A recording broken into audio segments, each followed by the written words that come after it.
retournons, mesdames et messieurs, avec notre premier sujet qui est le Moyen-Orient qui fait face à une nouvelle montée des tensions. Et dans les territoires occupés, les territoires palestiniens bien sûr, les violences des colons israéliens contre les Palestiniens se poursuivent en Cisjordanie occupée et également dans la bande de Gaza.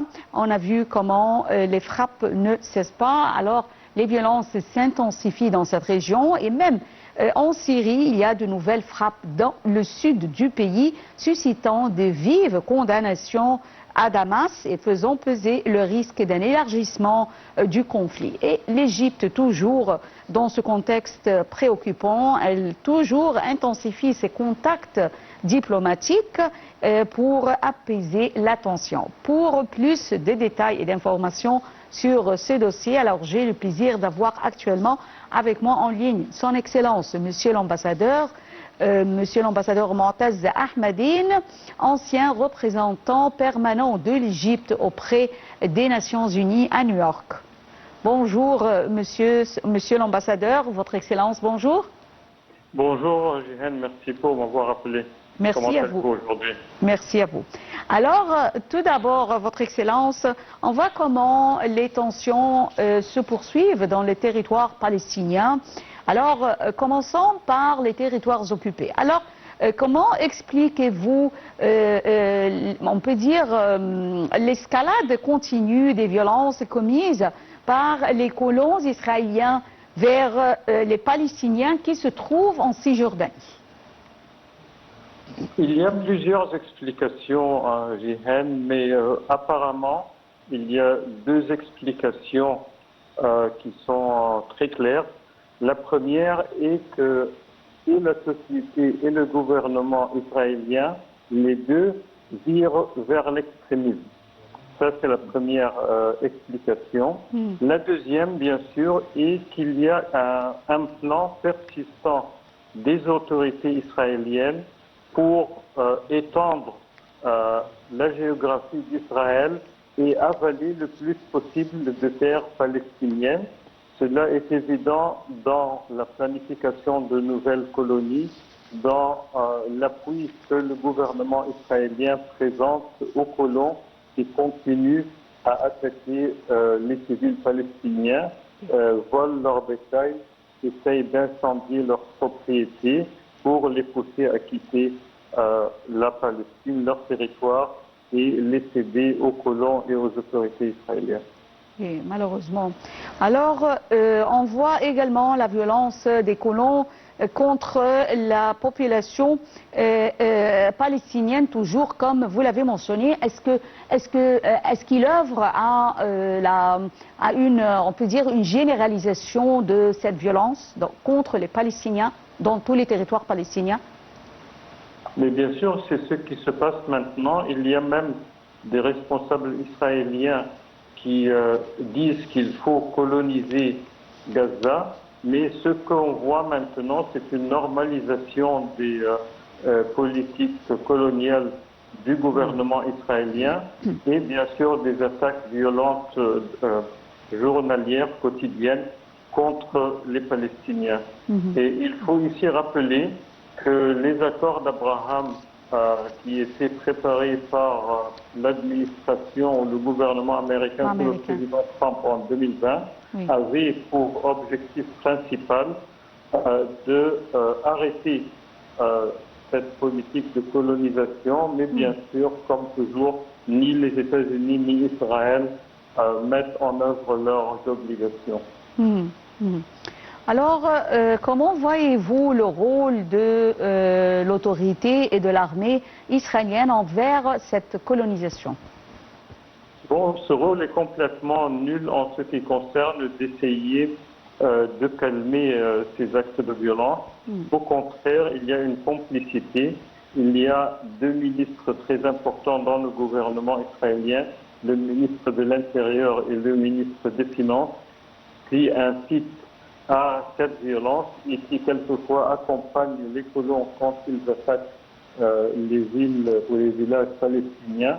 Ils les accompagnent quand ils essayent d'entrer dans la mosquée Al-Aqsa Et c'est une politique persistante du gouvernement israélien pour essayer d'étendre les territoires israéliens et de séparer les territoires de l'État palestinien, comme on l'a vu récemment, la construction de nouvelles maisons dans le projet assez ancien d'ailleurs, E1, de colonisation à Jérusalem, qui vise à séparer la contiguïté des territoires palestiniens et séparer la ville de Jérusalem et l'annexer à la grande colonie de Ma'al et Adoum.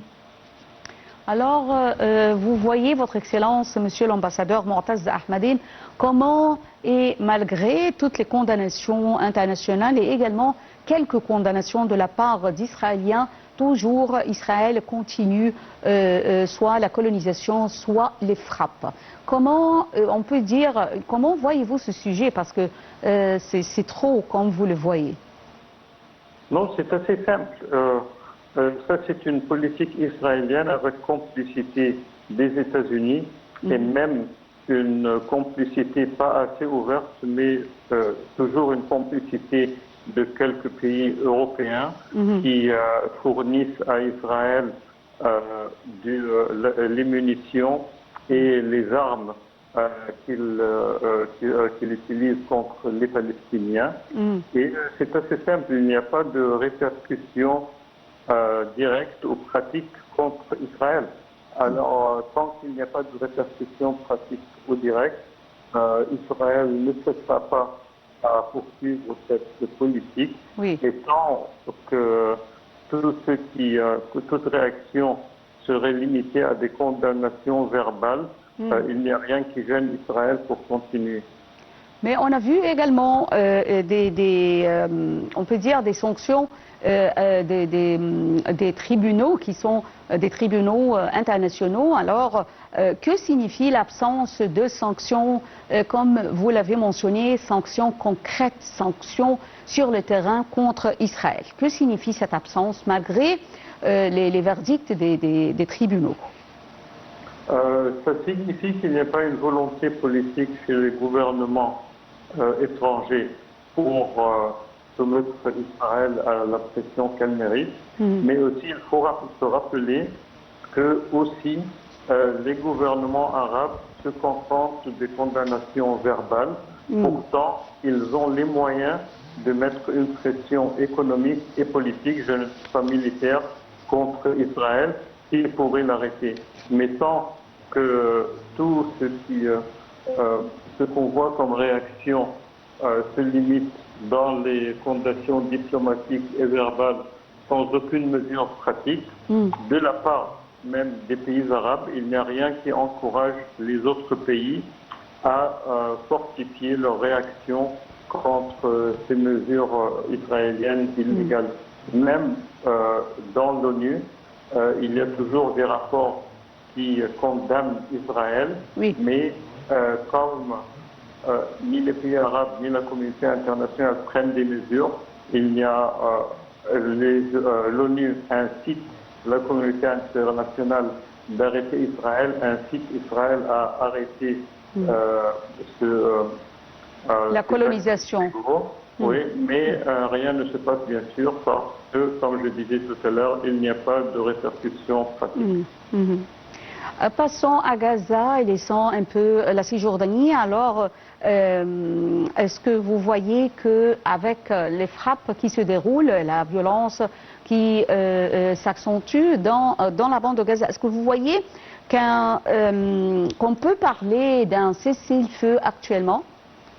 Il n'y a jamais eu de cessez-le-feu, même depuis le premier jour du plan déséquilibré du président Trump.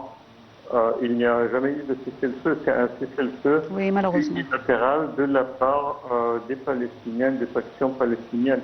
Mais Israël, elle réserve toujours son droit à frapper quand elle veut, qui elle veut, où il veut. Et bien sûr, faute de mesures contre Israël, faute d'actes pratiques des médiateurs qu'ils soient arabo-islamiques comme la Turquie, le Qatar et l'Égypte, ou le médiateur américain contre Israël, et au contraire, avec la complicité des États-Unis, il n'y a jamais eu de cessez-le-feu. On ne peut pas parler de cessez-le-feu.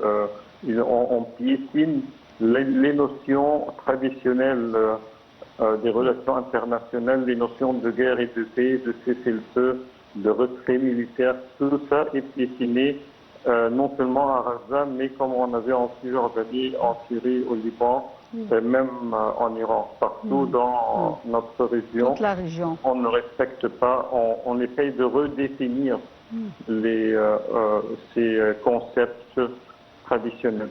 Oui. On a vu l'intérêt d'Israël et des États-Unis. Oui. On a vu le plan de paix qui a été proposé par le président américain Donald Trump, et Israël a refusé ce plan. Alors, le plan pour la paix dans la bande de Gaza, est-ce que vous voyez que les frappes actuelles et les faits d'Israël, est-ce qu'on peut dire que Israël risque de remettre en cause l'ensemble du processus de paix en maintenant ses opérations militaires? Ou bien le processus de paix, le plan qu'a proposé le président américain va se poursuivre, ou plutôt sera mis en place? Bon, vous savez, Jihan, avant la dernière guerre à Gaza, on parlait qu'il y avait un processus, mais qu'il n'y avait pas de paix. Maintenant, il n'y a ni processus, ni paix. Ce plan du président Trump est totalement déséquilibré en faveur d'Israël.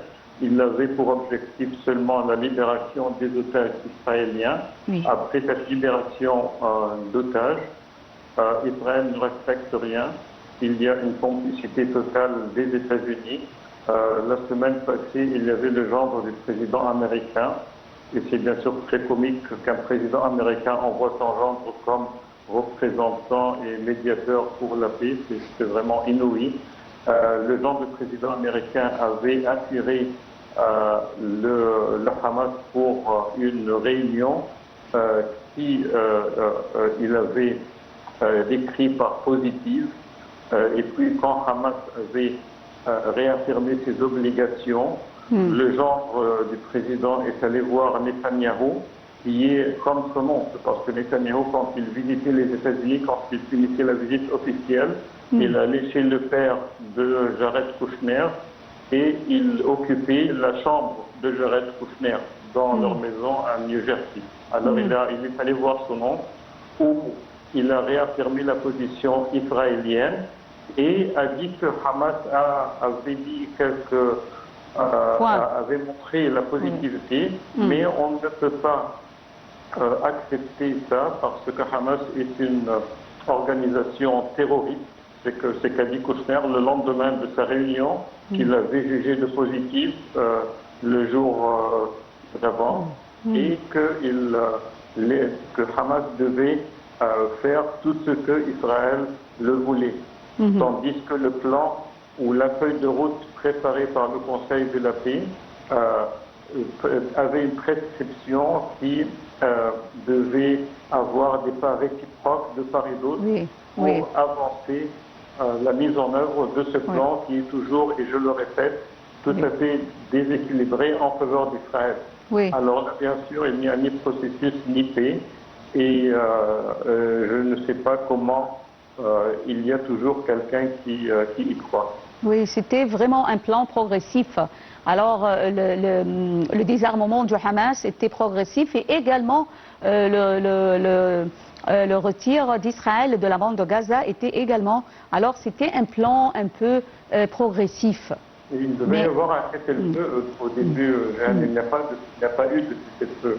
Le cessez-le-feu a duré 48 heures pour libérer les otages.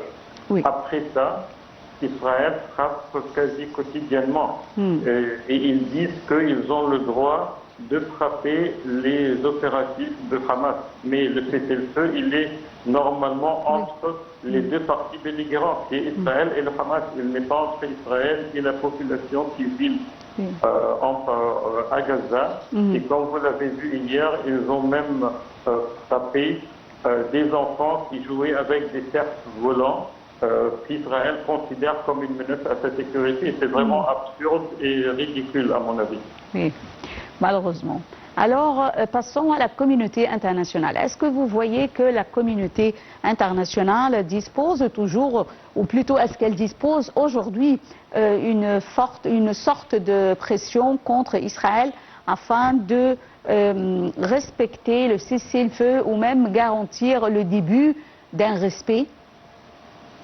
À mon avis, la communauté internationale, il y a plusieurs moyens pour exercer la pression sur Israël, mais il faut être certain que la communauté internationale ne va pas bouger si les pays concernés, les pays arabes, ne prennent pas des mesures concrètes contre Israël, n'utilisent pas les moyens qu'ils ont contre Israël et, je répète, je ne parle pas de moyens militaires, mais plutôt de moyens financiers et économiques. Non, pas diplomatiques. Diplomatiques, on les a exhaustés. Oui. Il y a Israël, par exemple, quand elle bombarde la Syrie, le Liban ou la Palestine, les avions nécessitent de la gasoline. Israël ne produit pas du pétrole. Les pays producteurs du pétrole doivent essayer de tracer le trajectoire de leurs exportations, comme les États-Unis, par exemple, tracent le trajectoire des exportations d'autres produits en Corée du Nord ou en Iran, ou comme les Européens font à propos de la Russie. Ça, c'est la moindre mesure qui peut être prise. Et aussi le blocus économique contre Israël, parce qu'il y a de la coopération économique croissante entre certains pays arabes et Israël. Alors, tant que les pays arabes ne bougent pas, il ne faut pas s'attendre que la communauté internationale va bouger. Mais il œuvre toujours à travers la voie diplomatique, comme on a vu. Alors, même c'est l'Égypte qui œuvre toujours avec le Qatar et la Turquie. Alors, il y a une médiation et les efforts ne cessent pas. Mais la voie diplomatique n'est pas assez.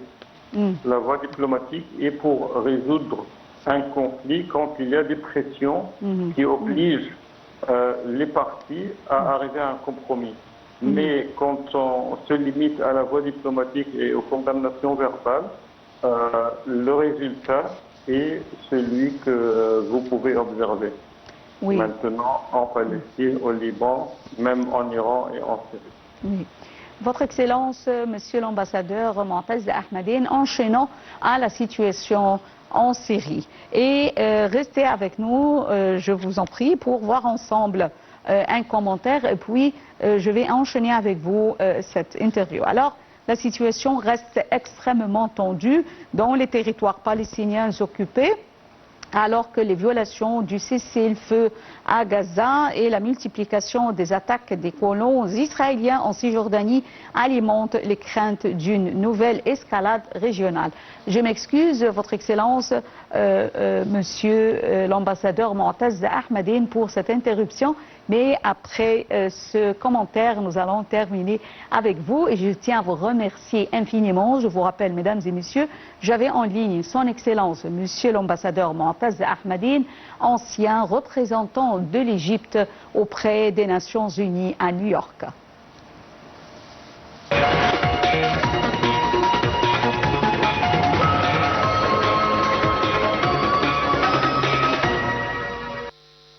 La